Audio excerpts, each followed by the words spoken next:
بسم اللہ الرحمن الرحیم۔ جماعت ہشتم، جیسا کہ ہم مولانا شبلی نعمانی کے بارے میں پڑھ چکے ہیں کہ انہوں نے کتنے اچھے طریقے سے وہ نثر نگاری کرتے ہوئے ہجرت نبوی کی واقعے کی تصدیق کرتے ہوئے آپ کو ساری معلومات فراہم کی ہیں کہ ہجرت کے وقت نبی کریم صلی اللہ علیہ وسلم کو کن کن مسائل کا کس طرح سامنا کرنا پڑا۔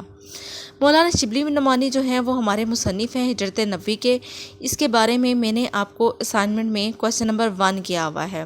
کویسچن نمبر 1 میں مولانا شبلی نعمانی کے بارے میں سوالات کیے گئے ہیں جو کہ آپ کے پیپر میں بھی شامل کیے جائیں گے۔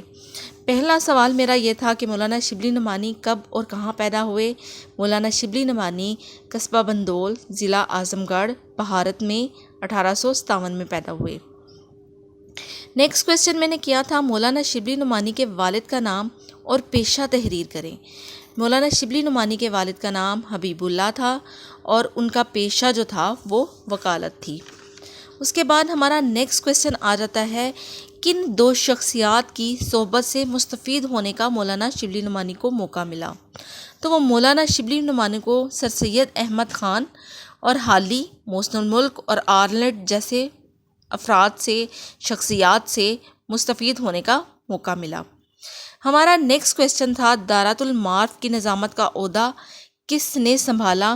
تو اس کا جواب یہ ہے کہ دارۃ المعارف کا وہ نظامت کا عہدہ وہ حیدرآباد دکن میں مولانا شبلی نعمانی نے سنبھالا تھا، اور اسی دوران انہوں نے کوشش کی تھی اور جس کی نتیجے میں وہ ندوۃ العلماء کا قیام عمل میں آیا تھا۔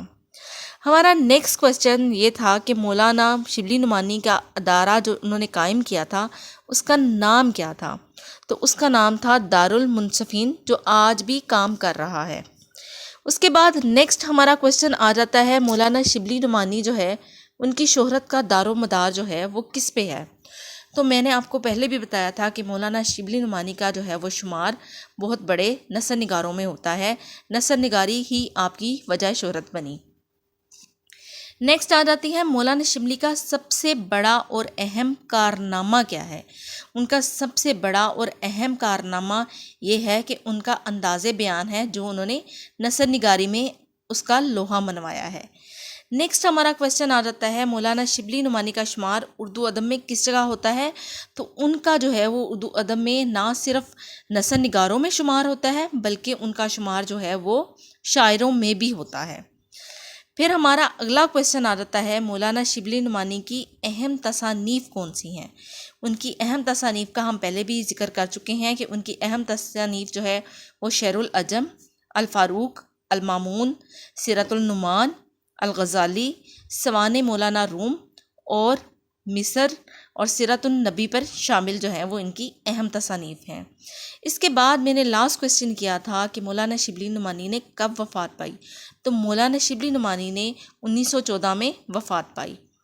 اس کے بعد آپ کی اسائنمنٹ کا سوال نمبر 2 تھا جو کہ الفاظ معنی پہ مبنی تھا، جس کی مدد سے ہم آگے نیکسٹ وہ سلیس اردو کریں گے، اور یہ الفاظ میننگ کا معلومات اس لیے آپ کو فراہم کی جا رہی ہے تاکہ نیکسٹ آپ کو جب یہ پڑھا جائے تو آپ کو واقعات کی اچھے طریقے سے سمجھ آ جائے۔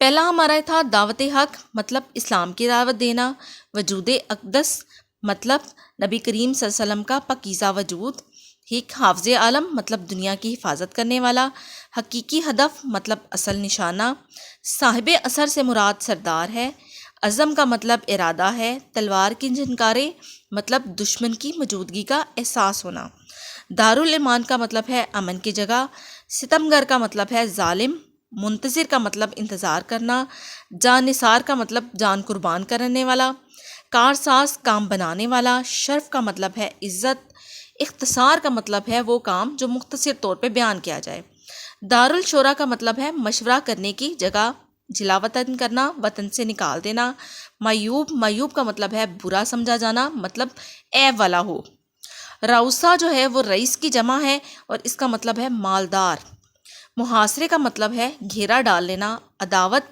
مین دشمنی، آستانہ مین دہلیز مراد گھر آ جاتا ہے، قتل گاہ قتل کرنے کی جگہ، فرش گل پھولوں کا بستر، موافق مطابق، حرم مراد بیوی، دستور آئین قاعدہ قانون کو کہتے ہیں، بے تابی کا مطلب ہے بے چینی کے ساتھ، فدا کا مطلب ہے قربان ہونا، عزیز کا مطلب ہے پیارا ہونا.